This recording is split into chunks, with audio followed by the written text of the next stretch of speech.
नमस्कार, माउन्टेन समाचारमा स्वागत छ। म मञ्जु कार्की। नमस्कार, म खुशबु दास। सुरुमा अहिलेसम्मका मुख्य समाचार।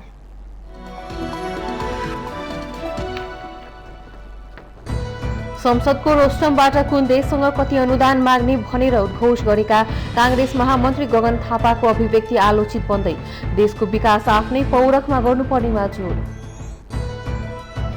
एमसीसी अनुमोदन गराउन सहज वातावरण निर्माण गरिएकोमा सम्बन्ध सबैलाई सरकारको तर्फबाट धन्यवाद व्यक्त। कुनै पनि राष्ट्र विरुद्ध नेपाली भूमि प्रयोग हुन नदिने प्रतिबद्धता। पदीय दायित्व विरुद्ध व्यवहार गरेको एमालेको आरोपको सभामुख अग्नि सापकोटाको सचिवालयद्वारा खण्डन। सभामुखको नाम जोडेर भ्रम र अफवाह नफैलाउन सचिव। एमसीसी मुख्यालयद्वारा अनुदान सम्झौता नेपालको संसदबाट अनुमोदन भएको स्वीकार। अनुमोदनले सम्झौता कार्यान्वयनको दिशामा काम जारी राख्न बाटो खुलेको भनाई। एमसीसी पारित भएसँगै सत्तारूढ घटक माओवादी केन्द्र र नेकपा समाजवादी पार्टी आन्तरिक असन्तुष्टिको झमेलामा। कांग्रेस पनि एमसीसीकै कारण एकजुट भएको सन्देश दिन सफल।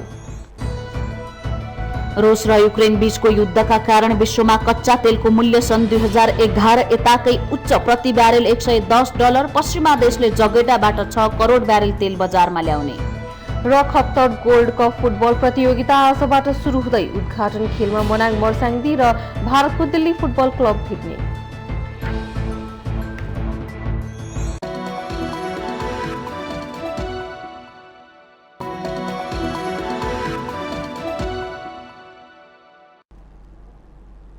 अब समाचार विस्तारमा। संसदबाट एमसीसी अनुमोदन गर्दै गर्दा नेपाली कांग्रेसका महामन्त्री गगन कुमार थापाले अब चीनसँग 70 अर्ब र भारतसँग 80 अर्ब मागेर विकास गरौं भनेर दिएको अभिव्यक्तिप्रति जनता आक्रोशित बनेका छन्। विदेशीसँग मागेर विकास गर्छौं भनेको 7 दशकसम्म पनि देश विकासले गति लिन नसकेको अवस्थामा फेरि देशैभित्र पौरख गर्न छोडेर कुन देशसँग कति माग्ने भन्ने हिसाब गर्नु आफैमा पनि शोभनीय होइन। हरेक देशमा विकास बारे आफ्नै रणनीति हुन्छ। देश काल र परिस्थिति अनुसार हरेक मुलुकले विकासको यात्रा तय गर्छ भन्ने विकासको मान्यता पनि छ। तर हाम्रो देशले गरेको विकासको अनुभव हेर्ने हो भने वर्तमान अवस्थामा जसरी विकासको रणनीति अपनाइएको छ, यो रणनीति परीक्षण भएर पनि फेल भइसक्यो भन्दा फरक पर्दैन।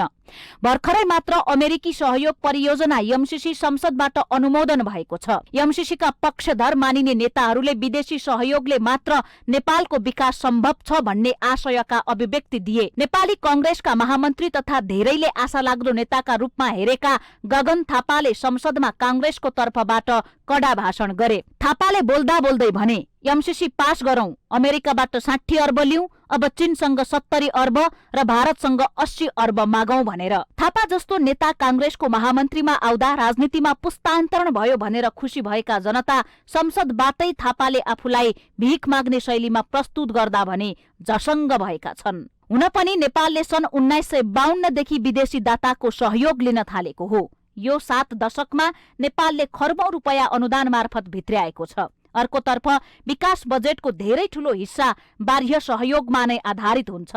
तर विकासमा देशले प्रगति हासिल गर्न सकेको छैन।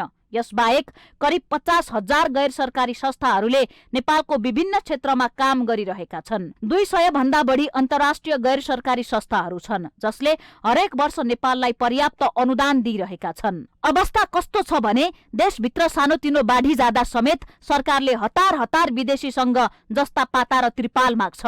अरु ठूलो सहयोगको के कुरा गर्नु। तर अहिलेसम्म प्राप्त अनुदानको प्रभावकारिता ज्यादै निराशजनक छ। जम्मा 60 वर्ष अघिसम्म चीन पनि नेपाल जस्तै गरिब थियो। दक्षिण कोरिया र सिंगापुर पनि नेपाल जस्तै अवस्थामा थिए। ती राष्ट्रहरू विदेशीले दिएको भरमा मात्र विकास हुन्छ भनेर बसेनन्, आफ्नो देशभित्र पौरख गरे। उनीहरूले आज संसारमा विकसित राष्ट्र भनेर परिचय बनाएका छन्। तर 60 वर्ष अघिसम्म आर्थिक रूपले राम्रो अवस्थामा रहेको नेपाल अहिले संसारभर मगन्ते राष्ट्रको परिचय बनाउँदैछ। त्यसमाथि संसदको रोस्टममा नै उभिएर अमुक देशसँग यति माग्ने उति माग्ने भनेर नेताहरू बरबराइरहेका छन्। यो नै देशका लागि दुर्भाग्य हो। केही समय अघि छिमेकी देश भारतले चालु आर्थिक वर्षमा नेपालका लागि 12 अर्ब रुपैयाँ छुट्याइयो भनेर नेपालभित्र खुशी मनाइयो। तर भारतले दिने उक्त 12 अर्ब रुपैयाँ नेपाल स्थित भारतीय दूतावासले नेपालका लागि कसरी खर्च गर्छ भन्ने हेक्का कसैलाई पनि छैन। नेपाल स्थित भारतीय दूतावासले उक्त रकमबाट गाउँ गाउँसम्म आफ्नो स्वार्थ अनुसार एम्बुलेन्स पुर्याएको छ। ती एम्बुलेन्स गएका क्षेत्रका नेताहरूको भारतप्रतिको दृष्टिकोण कस्तो छ? एकपटक निहाल्ने कि लैनचौरमा आयोजना हुने रात्रि भोजमा शरीक हुनेहरूको भाषा हेरौं,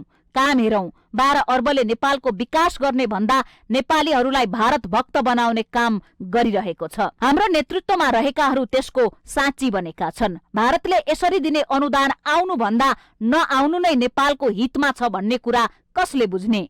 यो त एउटा उदाहरण मात्र हो। तर हरेक दात्री देशहरूको अवस्था यस्तै छ। कुनै पनि देशले नेपाल र नेपालीहरूलाई सित्तैमा अनुदान दिने कुरा सरासर गलत हो। हरेक दाता देशले नेपालको सम्पूर्ण क्षेत्र तहस नहस बनाएको छ र ती देशहरूका भक्तहरू नेपालमा छ्यापछ्याप्ती छन्। नेतादेखि कर्मचारी हुँदै सञ्चारकर्मीसम्मका लागि गरिने खर्चको नकारात्मक पक्ष अहिले नेपालले भोगिरहेको छ। त्यसको घाटा केवल देश र जनतालाई भइरहेको छ। अन्यथा आजसम्म यतिका एनजिओ र आइएनजिओहरूले कुन क्षेत्रमा के कति काम गरे भन्ने जवाफ कसैसँग पनि किन छैन। त्यसैले मागेर विकास गरौं भनेर चिच्याउनु भन्दा वैदेशिक विकास सहायताले मुलुकको हित गर्छ कि गर्दैन, नेपालको लागि फलिफाप हुन्छ कि घातक गर्छ भन्ने कुरा नेपाल जस्तो वैदेशिक सहायतामा आश्रित हुने मुलुकले बुझ्न जरुरी छ। वैदेशिक सहायताले कस्तो काम गर्छ भन्ने कुरा विभिन्न अनुदान तथा ऋण सहायताका शर्त, सहायता दिनेको मनसाय तथा दीर्घकालीन असर के होला भन्नेमा ध्यान दिन जरुरी छ। अन्यथा स्वार्थ सहित भित्रिने विदेशी अनुदानले देशको सामाजिक, आर्थिक र भू राजनीतिक परिस्थिति नै खलबल्याउँछ र बिस्तारै हाम्रो राष्ट्रमाथि विदेशीको हस्तक्षेप बढ्दै जानेछ। सित्तैमा पाइन्छ भन्दैमा जतिसुकै ठूलो परियोजना भए पनि दीर्घकालीन नकारात्मक असर पर्ने कुनै शर्त लुकेको सहयोग नल्याउने क्षमता नेपालले राख्न सक्नुपर्छ। नेपालले सन् 2030 सम्म दिगो विकासका लक्ष्यहरू हासिल गर्ने भनेको छ। यसका लागि देशभित्र कडा मेहनत र उत्पादन हुन जरुरी छ। समस्या वैदेशिक सहयोग मात्र होइन, प्राप्त भएको सहयोगलाई सही तरिकाले परिचालन गर्न नसक्नु हाम्रो कमजोरी हो। अनुदानले मात्र कुनै पनि राष्ट्रको भलाइ हुन सक्दैन, त्यसमा हरेक दाता राष्ट्रको फाइदा हेरिएको हुन्छ। यो कुराको गाम्भीर्यता बुझ्न जरुरी छ। माउन्टेन टेलिभिजन एसडी राजनीतिक ब्युरो। सरकारले मिलेनियम च्यालेन्ज कम्प्याक्ट एमसीसीलाई प्रतिनिधि सभाबाट अनुमोदन गराउन सहज वातावरण निर्माण गरिएको भन्दै सम्बन्ध सबैलाई धन्यवाद व्यक्त गरेको छ। सोमबार बसेको मन्त्री परिषद बैठकको निर्णय बुधबार सार्वजनिक गर्दै सञ्चार तथा सूचना प्रविधि मन्त्री एवं नेपाल सरकारका प्रवक्ता ज्ञानेन्द्र बहादुर कार्कीले फागुन 15 गते प्रतिनिधि सभाबाट एमसीसी अनुमोदनका लागि सहज वातावरण निर्माण गर्ने गठबन्धनमा आबद्ध राजनीतिक दलहरू, प्रमुख प्रतिपक्षी दल, अन्य राजनीतिक दलहरू, सभामुख तथा सांसदहरूलाई सरकारले धन्यवाद दिएको जानकारी दिनुभयो। त्यसैगरी सहयोग र सद्भाव राख्ने नेपालीहरू, नागरिक समाज, सञ्चार जगत, बुद्धिजीवी, उद्योगी, व्यवसायीलाई पनि सरकारको तर्फबाट धन्यवाद ज्ञापन गरिएको उहाँले उल्लेख गर्नुभयो। प्रवक्ता कार्कीले नेपालको परराष्ट्र नीतिको मर्म अनुरूप छिमेकी राष्ट्रहरू लगायत अन्य कुनै पनि राष्ट्रका विरुद्ध नेपाली भूमि प्रयोग हुन नदिन नेपाल सरकारले प्रतिबद्धता व्यक्त गरेको बताउनुभयो। 11-15 गते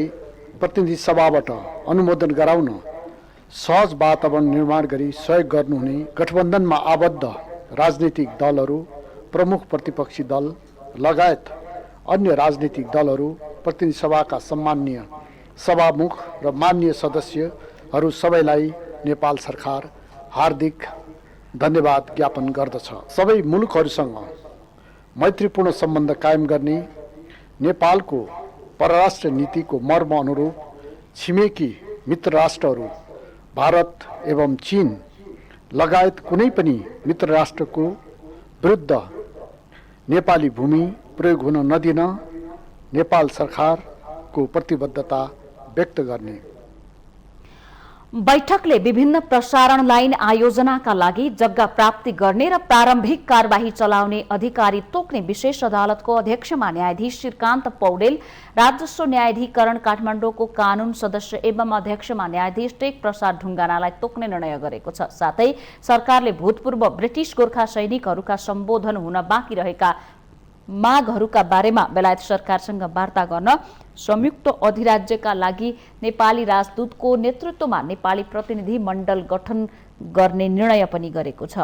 अधिकारी तोक्ने विशेष अदालतको अध्यक्षमा उच्च अदालत पाटनका माननीय न्यायाधीश श्रीकान्त पौडेल, राजस्व न्यायाधिकरण काठमाडौँको कानून सदस्य एवं अध्यक्ष पदमा उच्च अदालत पाटनका माननीय न्यायाधीश श्री टेक प्रसाद ढुङ्गानालाई तोक्ने, भूतपूर्व ब्रिटिश गोर्खा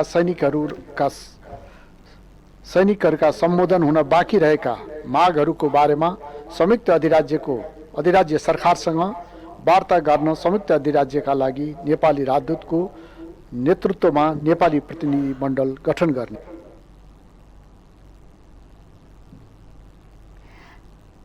त्यस्तै राजनीतिक पूर्वाग्रह, द्वन्द्व तथा आन्दोलनका कारण हटाइएका शिक्षकहरू तथा कर्मचारीका विषयमा जाँचबुझ गर्न गठित समितिको निष्कर्ष र राय सुझाव कार्यान्वयन गर्न सरकारले शिक्षा, विज्ञान तथा प्रविधि मन्त्रालयलाई स्वीकृति दिएको छ।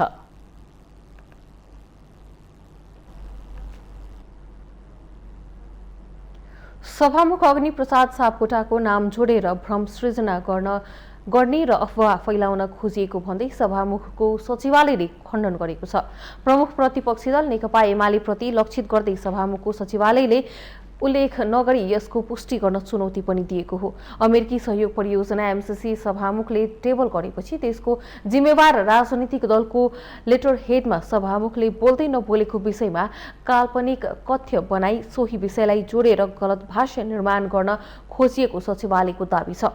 सभामुखका प्रेस विज्ञ श्रीधर न्यौपानेले जारी गरेको विज्ञप्तिमा लोकतन्त्र र संवैधानिक सर्वोच्चताको पक्षमा उभिनु भएका सभामुखलाई जोडेर गरिएको प्रचार राजनैतिक पूर्वाग्रहबाट प्रेरित देखिन्छ भन्दै खण्डन गरिएको छ।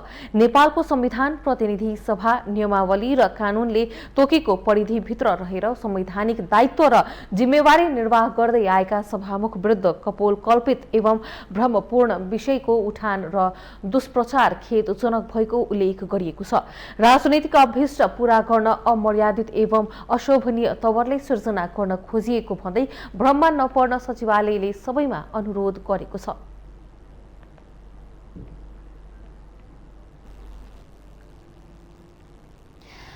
अमेरिकी सहयोग निकाय एमसीसीको मुख्यालयले अनुदान सम्झौता नेपालको संसदबाट अनुमोदन भएको स्वीकार गर्दै अब कार्यान्वयनको दिशातिर गएको जनाएको छ। एमसीसी मुख्यालयले मंगलबार राति विज्ञप्ति जारी गर्दै आफू र नेपाल सरकार बीचको 50 करोड अमेरिकी डलर बराबरको सम्झौता नेपालको संघीय संसदबाट फागुन 15 गते अनुमोदन भएको कुरालाई स्वीकार गरेको जनाएको छ। सम्झौतालाई लिएर नेपालमा विवाद भएपछि सत्ता गठबन्धनले 12 बुँदे व्याख्यात्मक घोषणा सहित अनुमोदन गरेको थियो। एमसीसी सम्झौतालाई अनुमोदन गर्ने निर्णयले नेपाल सरकारलाई सार्वभौम सत्ता सम्पन्न लोकतान्त्रिक राज्यको रूपमा सधैँ कायम राखेको पनि विज्ञप्तिमा उल्लेख गरिएको छ। अमेरिका र एमसीसी मुख्यालयले यसअघि पटक पटक सम्झौता अनुमोदन गर्ने कि नगर्ने भन्ने निर्णय लिने अधिकार नेपाल सरकार र सार्वभौम संसदमा रहेको उल्लेख गर्दै आएको थियो। सार्वभौम सम्झौताको अनुमोदनले 5 वर्षे कार्यक्रमलाई कार्यान्वयन गर्ने दिशामा काम जारी राख्न बाटो खुला गरेको एमसीसी मुख्यालयले जनाएको छ। यसअघि काठमाडौँ स्थित अमेरिकी राजदूतावासले फागुन 15 मा अनुमोदन भएको केही घण्टामा नै विज्ञप्ति निकालेर अनुमोदनले सम्झौता कार्यान्वयनको लागि बाटो खोलेको जनाएको थियो। मंगलबार राति नै एमसीसी अनुमोदनको सम्बन्धमा एमसीसी बोर्ड अध्यक्ष समेत रहेका अमेरिकी विदेश मन्त्री एन्टोनी ब्लिंकनले प्रधानमन्त्री शेरबहादुर देउबा सँग टेलिफोन संवाद गर्दै आगामी दिनमा मिलेर अघि बढ्ने बताउनु भएको थियो। मुख्यालयद्वारा जारी विज्ञप्तिमा नेपालको कुल जनसंख्याको झण्डै 80% लाई सहयोग गर्ने आशाका साथ नेपालको ऊर्जा र यातायात क्षेत्रलाई आधुनिकीकरण गर्ने आफ्नो लक्ष्य निर्धारण गरी नेपाल सरकारले 2017 मा एमसीसी अनुदानमा हस्ताक्षर गरेको पनि जनाइएको छ।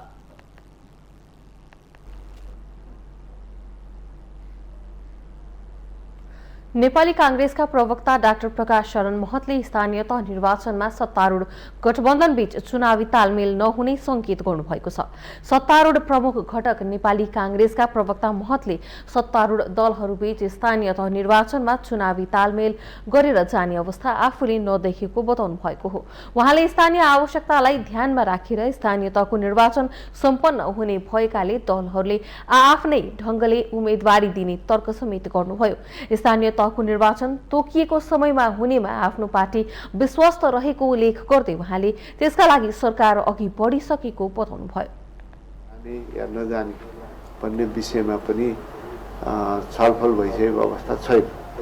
आवश्यकताको सिद्धान्तमा र पार्टीलाई यसले कति फाइदा गर्छ भन्ने सिद्धान्तमा सम्पूर्ण कुरो चाहिँ निर्भर गर्छ र हरेक गठबन्धनमा सम्मिलित दलहरूले आफ्नो दलभित्र यसको मूल्याङ्कन गर्लान् र एउटा निचोडमा पुग्लान् र सबैले कहाँ कसरी चाहिँ यो फाइदा हुन्छ यहाँ यसरी। प्रवक्ता महतले प्रमुख प्रतिपक्ष दल एमालेलाई सहमतिमा लिएर संसद सुचारू गराउन आफ्नो पार्टीले प्रयास जारी राख्ने बताउँदै सभामुख अग्नि सापकोटा र माधव नेपाल सहितका 14 जना सांसदको मुद्दा अदालतमा विचाराधीन भएकाले त्यसलाई छाडेर एमालेले संसद सुचारू गराउन पुनर्विचार गर्नुपर्ने धारणा राख्नुभयो। अब अदालतमा विचाराधीन विषय छ, हामीले निर्णय गरेर केही अवस्था पनि छैन। त्यस हुनाले अब सभामुखको विषय पनि फेरि त्यसैसँग जोडिएको विषय हो। त्यस हुनाले मलाई लाग्दछ एमाले दलले पनि यसमा पुनर्विचार गर्ला। हामी निरन्तर कोसिसमा छौँ। चालू अधिवेशन अन्त्य गरेर आगामी बजेट अधिवेशनमा विपक्षी दलको सक्रिय सहभागिता आवश्यक भएकाले पनि एमालेलाई सहमतिमा ल्याएर संसद सुचारू गराउन आफ्नो पार्टीले प्रयास जारी राख्ने तर्क गर्दै प्रवक्ता महतले यसका लागि प्रधानमन्त्री शेरबहादुर देउवा आफैले संवादलाई निरन्तरता दिने बताउनुभयो। माउन्टेन समाचारमा पालो भएको छ विश्रामको।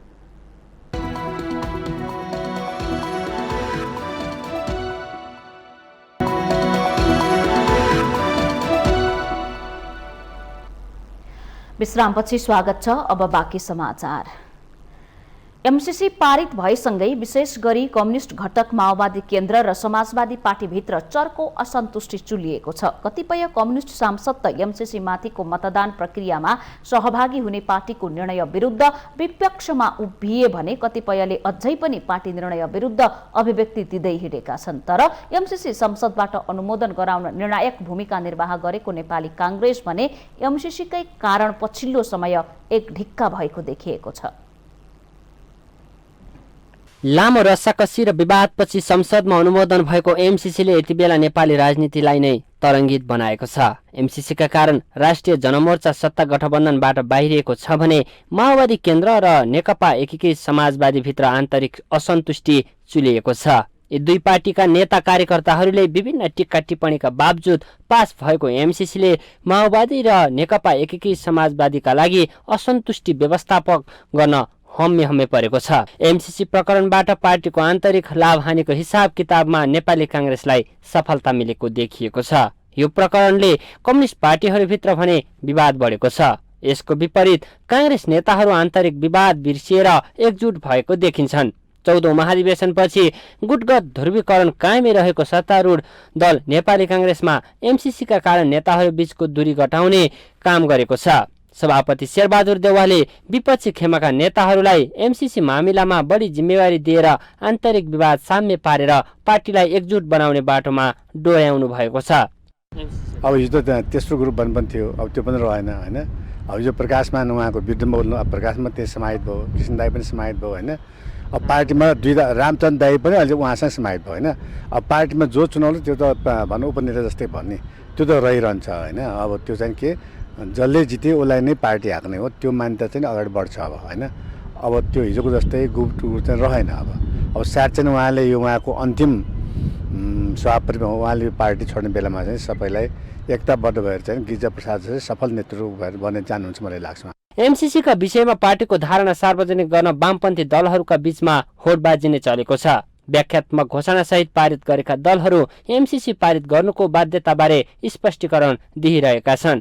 तर नेपाली कांग्रेस भने एमसीसी पास भइसकेपछि कुनै प्रकारका असन्तुष्टिका आवाज सुनिएको छैन। महाधिवेशन सम्पन्न भइसकेपछि त उहाँहरूले एउटा चाहिँ प्रजातान्त्रिक प्रक्रिया स्वीकार गरेर अन्ततोगत नेपाली कांग्रेसको अब सिद्धान्त विचारमा त्यस्तो फरक देखिया थिएन र अब यो एमसीसीको प्रकरणमा उहाँहरू अब एकमतले प्रस्तुत हुनुभयो। हुनसक्छ अब त्यसले पनि अलिकति उहाँहरूलाई चाहिँ अब व्यक्तिगत रूपमा अनि होइन अब एक ढिक्कै नै देखिया छ त, पहिला पनि एक ढिक्कै थियो होइन, जस्तो चाहिँ अब राष्ट्रिय इस्युहरूमा पहिला पनि एक ढिक्कै हो, जस्तो चाहिँ प्रतिगमनका विरुद्धमा उत्रिँदा पनि एक ढिका भएरै उभिया हो। एमसीसी पारित भएसँगै माओवादी केन्द्र र एकीकृत समाजवादीमा चुलिएको आन्तरिक असन्तुष्टिले आगामी स्थानीय तहको निर्वाचनमा असर पुग्ने सम्भावना पनि बढेको छ। यो प्रकरणमा प्रमुख प्रतिपक्ष दल नेकपा एमाले सार्वजनिक धारणा नराखे पनि एमसीसी कार्यान्वयनमा जोड दिइसकेको छ। स्पष्ट धारणा नराखेको कारण एमसीसीले एमाले भित्र भने आन्तरिक किचलो देखिएको छैन। तर एमाले नेता भीम रावलले जारी राखेको एमसीसीको उग्र विरोध भने एमाले व्यवस्थापन गर्नुपर्नेछ। मिलाउने वा चलखेल गर्न सक्ने क्षमता नभएको आरोपबाट अन्ततः कांग्रेस यसपटक मुक्त भएको छ। माउन्टेन टेलिभिजन एचडीका लागि बटुक राजगिरीको रिपोर्ट। एमसीसी अनुमोदन प्रकरणले नेकपा माओवादी केन्द्रमा शीर्ष नेताहरूबीच मतभेद बढ्दै गएको छ। पार्टीभित्र सहमति नभई एमसीसीको पक्षमा उभिने अध्यक्ष पुष्पकमल दाहालको निर्णय र वरिष्ठ नेता नारायण काजी श्रेष्ठ प्रतिको खरो टिप्पणीले नेताहरूबीच असन्तुष्टि चर्कदै गएको हो। नेता श्रेष्ठको असन्तुष्टि चुलिँदै जाँदा पार्टी नै विभाजन हुन सक्ने विश्लेषण समेत हुन थालेको छ।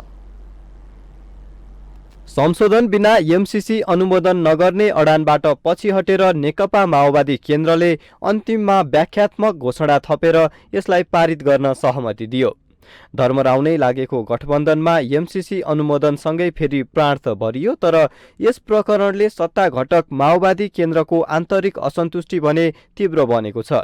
व्याख्यात्मक घोषणाको प्रस्ताव आएदेखि नै माओवादी नेताहरू नारायण काजी श्रेष्ठ, देव गुरुङ, गिरिराज मणि पोखरेल लगायतले असहमति राखेर एमसीसी बारे पार्टीको अडान फेर्न नहुने भन्दै दबाब दिइरहेका थिए। त्यसका बावजुद एमसीसीको पक्षमा माओवादी केन्द्र पनि लागेपछि नेता श्रेष्ठ लगायतले पार्टी निर्णयको विपक्षमा सार्वजनिक रूपमै अभिव्यक्ति दिइरहेका छन्।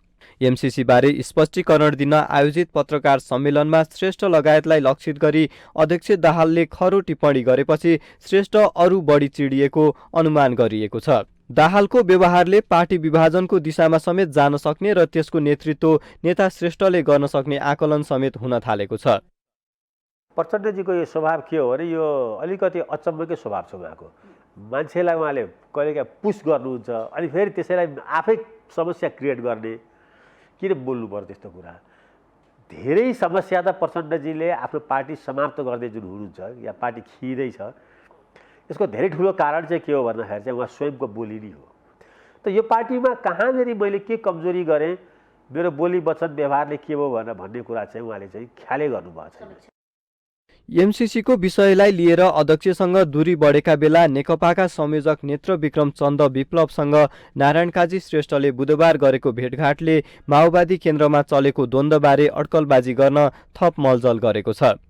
चन्द र श्रेष्ठबीच एकता प्रयास हुन सक्ने अनुमान समेत कतिपयले गरिरहेका छन्। यसैबीचमा माओवादी केन्द्रले शुक्रबार केन्द्रीय समितिको बैठक बोलाएको छ, जसमा पार्टीभित्रको असन्तुष्टि कसरी थामथुम पार्ने प्रयास गरिन्छ भन्ने कुरा महत्त्वपूर्ण हुनेछ। कुनै समय अध्यक्ष दाहालसँग अति निकट रहनुभएका वरिष्ठ नेता श्रेष्ठ कालक्रमले अध्यक्षको कार्यशैलीको तीव्र आलोचकका रूपमा उभिनु भएको छ। तर माओवादी केन्द्रका नेता राम कार्की भने शीर्ष नेताद्वयको यो असमझदारीलाई गम्भीर रूपमा नबुझिदिन आग्रह गर्नुहुन्छ।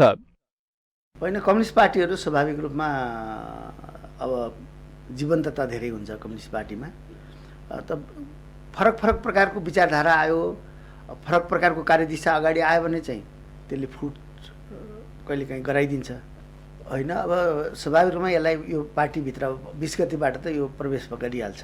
यी विषयहरूले उहाँहरूको केही तुस रहेको छ भने त्यो तुस जान्छ। तर मैले जहाँसम्म बुझ्छु यी नेताहरूलाई, हाम्रो नेताहरूलाई, त्यो बुझ्दाखेरि अहिले हाम्रो पार्टीमा त्यस प्रकारको विभाजन आउने त्यस्ता वैचारिक मतभेद केही पनि छैन।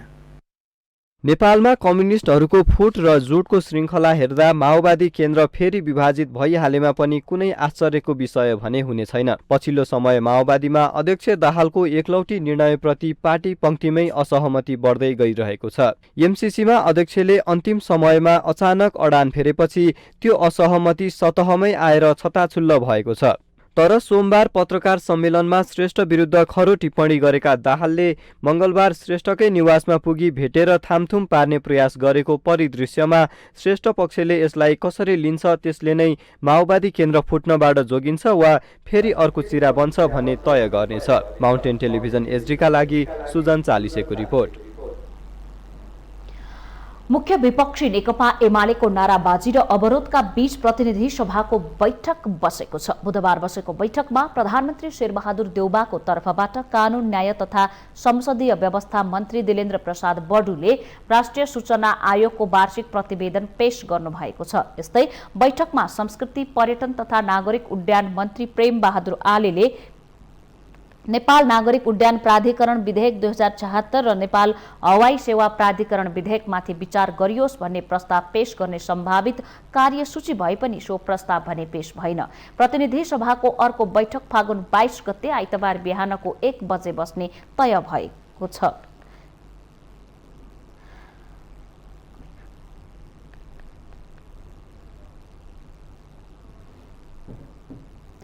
माउन्टेन समाचारमा पुनः पालो भएको छ विश्रामको।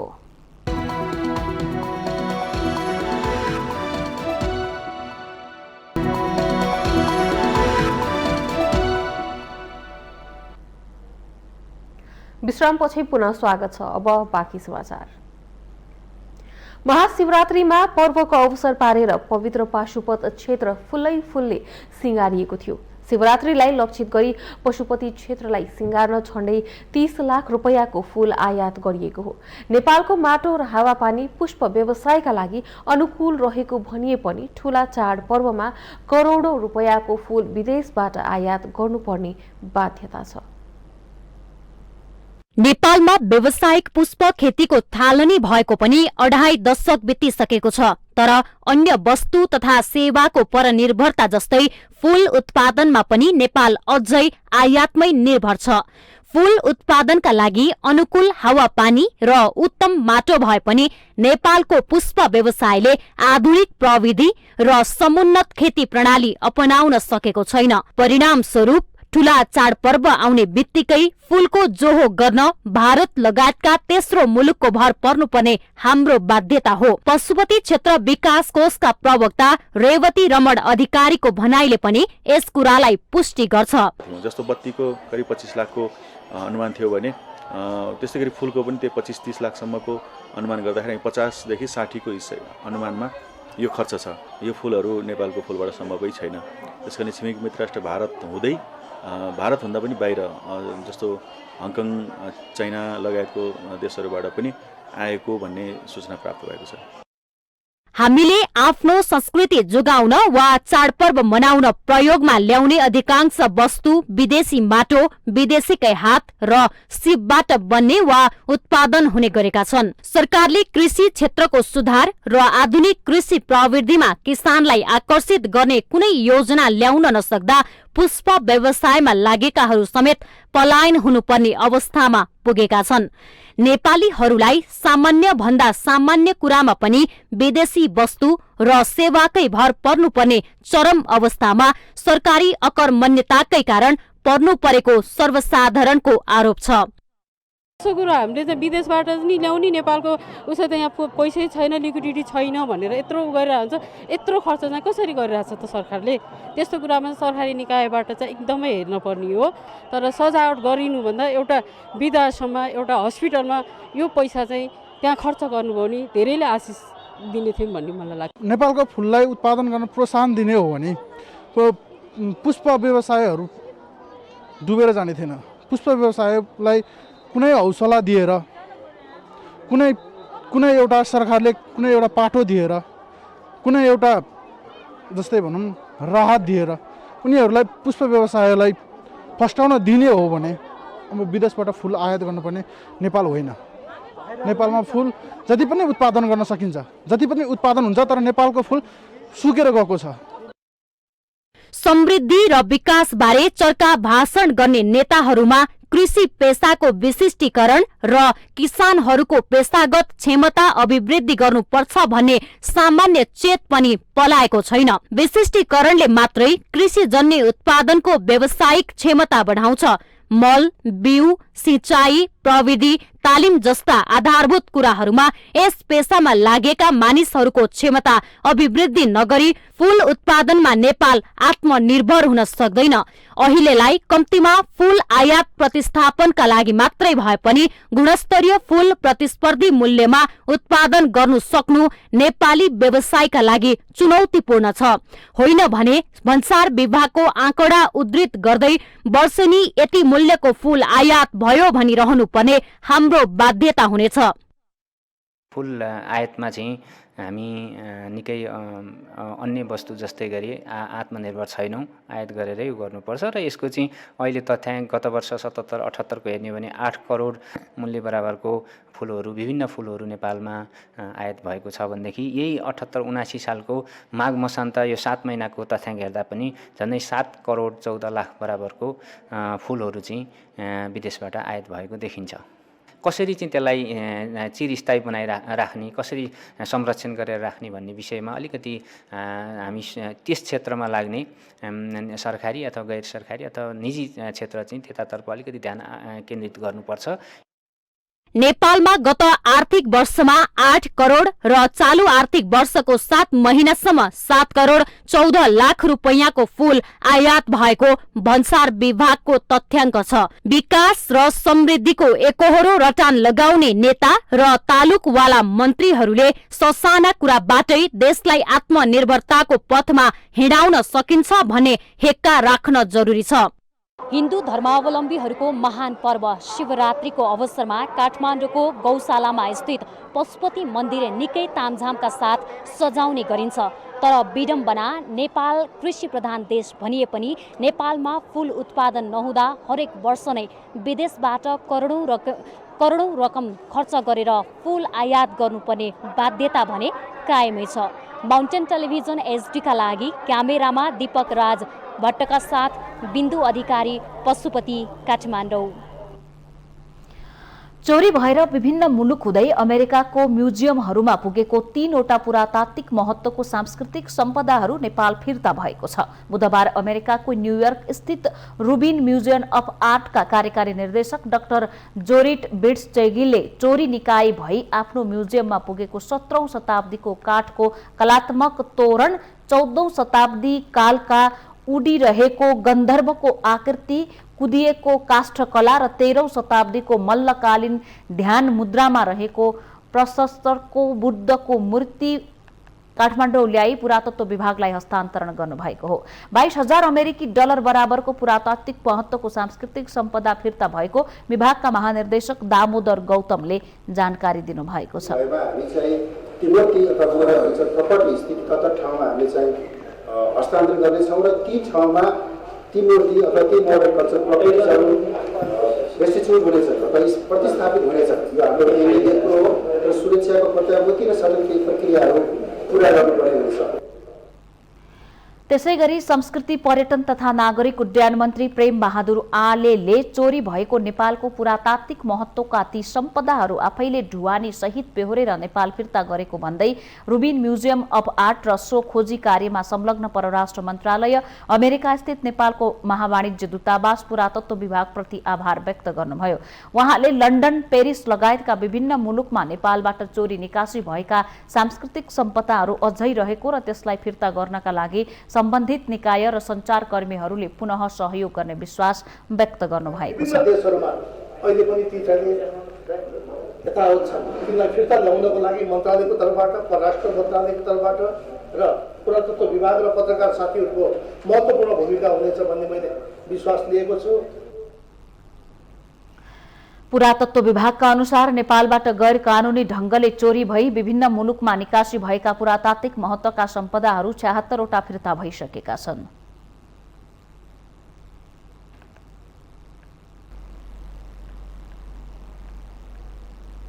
न्यूनतम पारिश्रमिक निर्धारण समितिले श्रमजीवी पत्रकारहरूको आधारभूत तलब 25% वृद्धि गर्न सरकार समक्ष सिफारिस गरेको छ।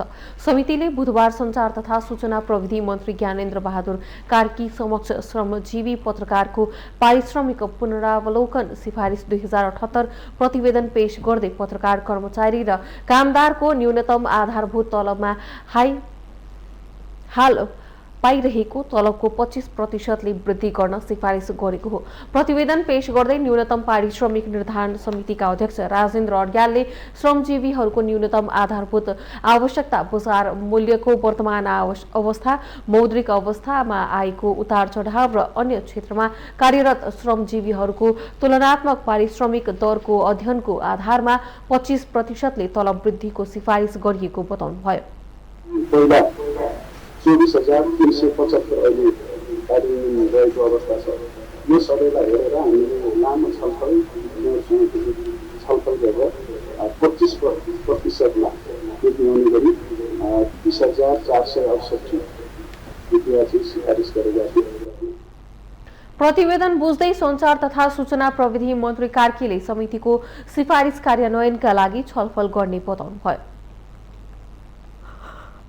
हामी एउटै परिवारका सदस्य माग राख्नु र माग पुरा गर्ने कुरा पनि हामी छलफल गरेर समन्वय गरेर कसरी अगाडि बढ्ने त्यसबारे छलफल गर्ने एउटा निष्कर्षमा पुऱ्यायौँ। समाज पनि लाभान्वित होस्, पत्रकारहरू पनि लाभान्वित होस्, अरू उहाँले प्रभावकारी हिसाबले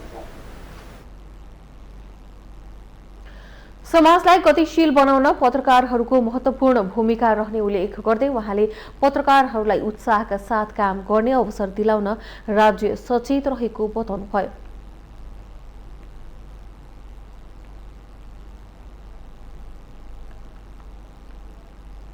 हामीसँग आर्थिक, अन्तर्राष्ट्रिय र खेल समाचार बाँकी नै छन्। माउन्टेन समाचारमा पुनः पालो भएको छ विश्रामको।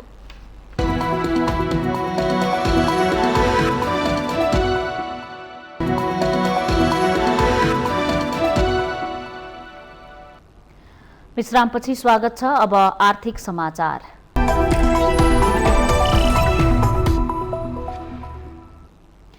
अर्थमन्त्री जनार्दन शर्माले पुँजी बजारमा देखिएका समस्याको विषयमा छलफल गर्नुभएको छ। बुधबार अर्थमन्त्री शर्माले नेपाल स्टक एक्सचेन्ज नेप्से र धितोपत्र बोर्डका नवनियुक्त प्रमुखलाई बोलाएर पुँजी बजारमा देखिएका समस्याको विषयमा छलफल गर्नुभएको हो। छलफलमा बोल्दै अर्थमन्त्री शर्माले पुँजी बजारमा देखिएका समस्या समाधान गर्नको लागि नेप्से र बोर्डमा सक्षम नेतृत्व चयन गरिएको बताउनुभयो। एउटा सक्षम योग्य नेतृत्व चयन गरियो र नियमनकारी संस्थाको नयाँ नेतृत्वले तपाईले भनेका सबैको उत्तर भोलि काम कारबाहीबाट व्यवहारबाट दिनेछ। कार्यक्रममा बोल्दै नेपाल धितोपत्र बोर्डका अध्यक्ष रमेश कुमार हमालले शेयर बजारमा देखिएका समस्या समाधान गर्नका लागि बोर्डले काम गरिरहेको बताउनुभयो। यो कारोबार टिएमएस प्रणालीको अघि मान्य मन्त्रीले भन्छन् भएको छ, यो टिएमएस प्रणालीमा हामी सुधार गर्नुपर्ने छ। त्यसमा अलरेडी हामी काम पनि गरिरहेका छौँ। नेपाल स्टक एक्सचेन्ज नेप्से प्रमुख कार्यकारी अधिकृत कृष्ण बहादुर कार्कीले पुँजी बजार सम्बन्धी ऐन समय सापेक्ष नभएको बताउँदै पुँजी बजार सुधारका लागि भएका नीतिगत व्यवस्थाहरूलाई संशोधन गर्नुपर्ने आवश्यकता औल्याउनु भएको छ।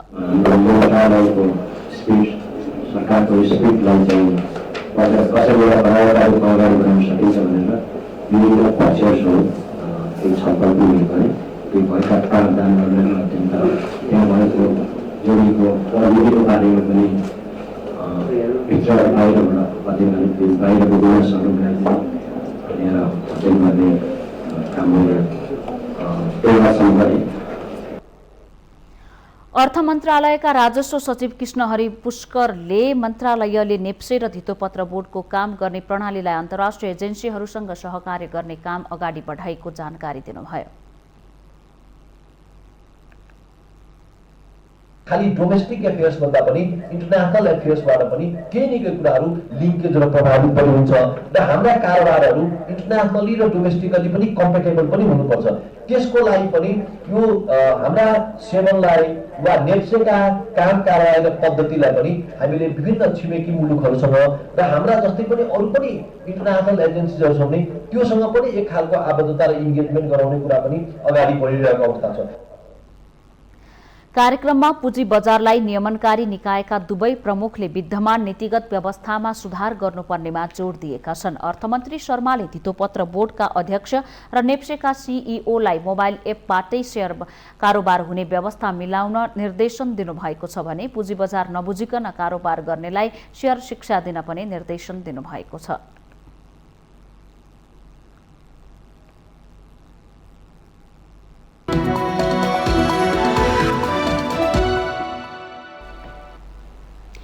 विश्रामपछि स्वागत छ। यससँगै हामी माउन्टेन समाचारको अन्त्यमा आइपुगेका छौं। जाँदा जाँदै मुख्य समाचार पुनः एकपटक।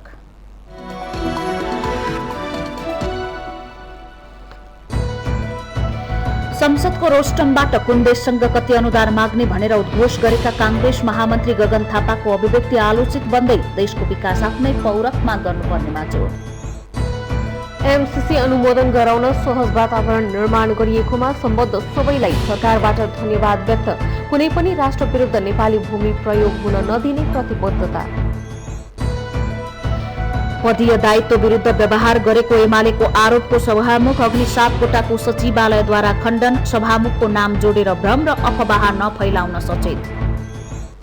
एमसीसी मुख्यालयद्वारा अनुदान सम्झौता नेपालको संसदबाट अनुमोदन भएको स्वीकार। अनुमोदनले सम्झौता कार्यान्वयनको दिशामा काम जारी राख्न बाटो खुलेको भनाई। एमसीसी पारित भएसँगै सत्तारूढ घटक माओवादी केन्द्र र नेकपा समाजवादी पार्टी आन्तरिक असन्तुष्टिको झमेलामा। कांग्रेस भने एमसीसीकै कारण एकजुट भएको सन्देश दिन सफल। रूस र युक्रेन बीचको युद्धका कारण विश्वमा कच्चा तेलको मूल्य सन् 2011 यताकै उच्च, प्रति ब्यारल $110।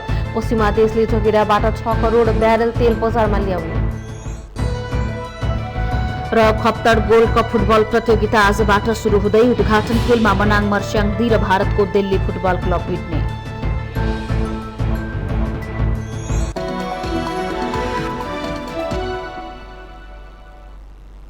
माउन्टेन समाचार अहिलेलाई सकियो। सत्य, तथ्य र निष्पक्ष समाचारका लागि हेर्दै रहनुहोला माउन्टेन टेलिभिजन HD। नमस्कार।